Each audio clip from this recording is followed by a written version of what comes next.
We must understand that there are only two solutions to all of Nigeria's problems. Any problem that you can think of right now: secession, corruption, Islamization, Fulanization, constitution, whatever it is, true federalism, whatever problems you can think of right now, insecurity, poverty, marginalization, all of those problems can only be solved with these two solutions that I'm about to talk about. Every other problem is still just treating the symptoms. It's not dealing with the problem from the source. But these two solutions that I'm about to talk about are the only two solutions that will solve the problems in Nigeria once and for all. What are these two solutions? Number one is a solution for the followership problem in Nigeria. We have a followership problem. Like they say, it takes two to tango. Many are quick to identify that we have leadership problem. But for there to be a leadership problem, there must exist a followership problem. It takes two to tango. So, first of all, we must solve the followership problem. What followership problem do we have? The followers in Nigeria, which is the vast majority of the Nigerian citizens, are trapped in a trap of poverty. They are trapped in weaponized poverty and hunger. The elite, who are obviously controlled by external forces such as the IMF and the World Bank, use this weaponized poverty and weaponized hunger, weaponized unemployment to trap the vast majority of the Nigerian population, which actually forms the followership. So they are trapped in poverty, in hunger. And because there are no food, there are no jobs, purchasing power has been drastically reduced or almost eroded. The middle class is almost being wiped up by the two draconian policies of the Tinubu administration: reduction in devaluation of the naira and increase in the prices of goods in the name of fuel subsidy or any subsidy removal. The purchasing power of Nigerians has been eroded. In fact, more taxes are being introduced, wiping off ability of businesses to thrive. You see, a lot of the middle class are being wiped off. And because of this, people are hungry. They need to get their daily needs met. They need to get food to feed their families. They need money to pay their bills. So what do? They are forced to look up to the same corrupt politicians that kept them in the situation that they are. It's the Stockholm syndrome. They are helpless. We are too quick to blame the victims, forgetting that there's something called the Stockholm syndrome. How can you say that, oh, you like that Tinubu is punishing Nigerians just because you feel that Nigerians voted him? Stockholm syndrome. What we should be looking at is, how is it that the elites, I won't call them the elites, let me call them the ruiners, because elites are people who actually think in the interest and benefit of their country first. These people are no elites. Let's call them ruiners. The ruiners of Nigeria, right, have created a trap for the vast majority of the followership in Nigeria. And that is the poverty and hunger and unemployment trap.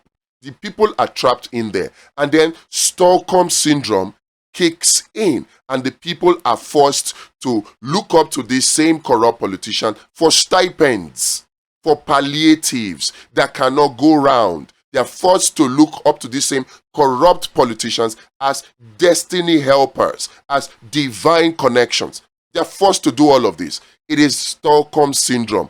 It is unfair to blame the people. You need to understand what Stockholm syndrome is. So how can we help the people? We can help the people. Right now, the only source of help that the people see as available to them is still the same corrupt politician. These same corrupt politicians have perfected the system of looting what will make life better for every Nigerian into their own personal private pockets and taking out very small peanuts out of it in the name of palliative and in the name of giving back to society, and they dangle it as carrots before the people. And of course, the law of competition will always kick in, because competition is one of the characteristics of living things.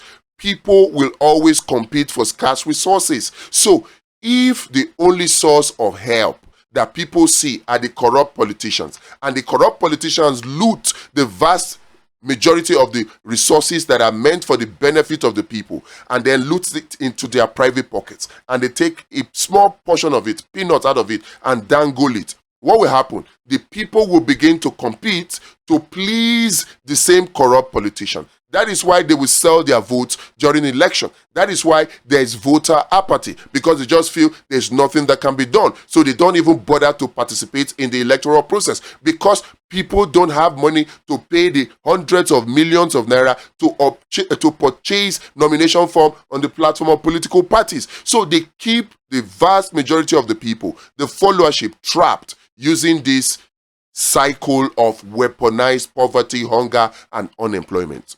So if we're going to solve the followership problem, we need to break the chains of slavery. We need to break this trap and free the people from this trap of hunger, unemployment, and poverty. We need to break them free from it. So how do we do that? We need to institutionalize social welfare services like it is institutionalized in America, like it is institutionalized in Europe, like it is institutionalized in UK, in Russia, in China. It has to be institutionalized. And how do we institutionalize it? It has to be a law.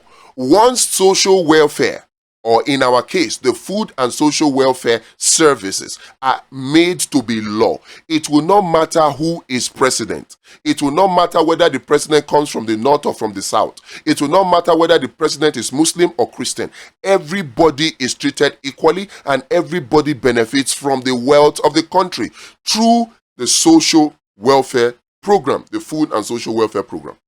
This is the way to free the people from the trap that the corrupt ruiners of the country have trapped the people in, using poverty, hunger, and unemployment. And we can only do this if we work together. Let us unite behind this cause. Let us force the National Assembly to pass this law. That's the only way we set ourselves free. Every other thing is just getting involved in our own echo chambers. Every one of us have our supporter base. So if you think that you are speaking against Tinubu or you are exposing Tinubu, you're wasting time. I am not saying stop exposing or speaking against Tinubu, but we need to do much more than just that. A lot of Nigerians know that Tinubu is all these things that we say he is.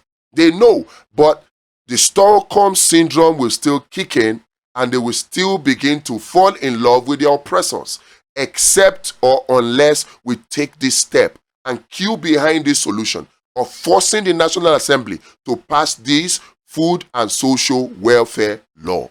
We need to pass it. And that is the only way we can solve the followership problem in Nigeria. Once we do this, people will no longer feel indebted. Yes, indebted to corrupt politicians. They will see that their loyalties are supposed to be for their country, not corrupt politicians who have been able to capture the state. This is the only way, is a starting point. Then the second solution would be to solve the leadership problem. Right now, there are still good leaders in Nigeria. There are still selfless and patriotic leaders in Nigeria. There are still credible leaders in Nigeria. Leaders with credibility. But we have one big problem. They are scared away from the political terrain. They are chased off. The gate and the windows and the doors is locked against them by the practices of political parties in Nigeria.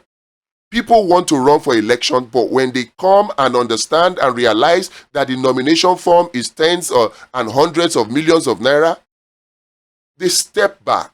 And it is only those who have benefited from the corrupt system directly or indirectly that are able to afford the huge amount of monies that is required to buy such nomination forms. It is money bags, corrupt politicians that are still interested in this cash and carry politics that are able to participate in this process. So it now looks as though there are no good leaders in Nigeria. We have to change this paradigm.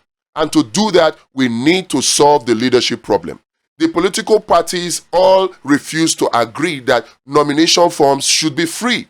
In America, it is free. If you don't have $5,000 to pay, and it's not even to the political parties, you can go to the electoral body, collect 3,000 forms, get 3,000 signatures from voters in America, and you're automatically an aspirant. And then you go and slug it out, get funding from the people, and do all of that. If you are popular enough and your ideas are smart and bright enough, you become the substantive nominee for your party. Or you can even choose to run as an independent. This is how it is elsewhere in countries that are working. Why should Nigeria be different? As a graduate, you should be able to, a young graduate for that matter, you should be able to run for elections in Nigeria without needing big bags of stolen money. And the only way we can get that right now is to start a new political party that guarantees that nomination forms are free. Right now, the only option for Nigeria and Nigerians is Abundance Party of Nigeria. Click the link in the description to join us to do it now. If we do not apply these two solutions, first solving the leadership problem and then solving the followership problem, Nigeria will continue to slip down the road into a path that we don't want to go to. A path that makes us more of consumers than producers. A path that makes us dependent on the global north or the US-led west. We don't want that for Nigeria. So, click the link in the description, join us in this task. Let us take back this country.